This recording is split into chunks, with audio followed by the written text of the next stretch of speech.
Hello and welcome guys, आप सबका स्वागत है हमारे यूट्यूब चैनल में, भोजपुरी एक्सटी यूट्यूब चैनल में। अगर आप सभी चैनल सब्सक्राइब नहीं किए हैं तो प्लीज़ सब्सक्राइब कर ले, ताकि भोजपुरी से रिलेटेड न्यूज़ सबसे पहले पाने के लिए। बात करने वाले हैं पवन सिंह की दो बड़ी खबर के बारे में। दोनों दो बड़ी खबर जानने से पहले हमारे वीडियो को पूरा वॉच कीजिए। चलिए बात करते हैं दो बड़ी खबर क्या है।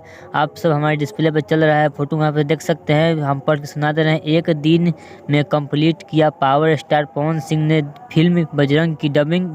इसके साथ ही कंप्लीट हुआ बजरंग और सूर्यवंशम फिल्म के गाने की डबिंग। यही दो बड़ी खुशखबरी है पवन सिंह ने जो आज अपने फैंस को दिया है। दो फिल्म और गाने का डबिंग एक साथ और एक दिन में पावर स्टार पवन सिंह ने डबिंग पूरा कंप्लीट करके, और काफ़ी अच्छी काम हुआ। पवन सिंह का यह न्यूज़ आपको अच्छा लगा और पवन सिंह का फैन है तो प्लीज़ हमारे चैनल को सब्सक्राइब कर ले, ताकि भोजपुरी से रिलेटेड न्यूज़ सबसे पहले हमारे चैनल पर आता है। चलिए मिलते हैं एक और न्यू अपडेट के साथ, तब तक ओके बाय।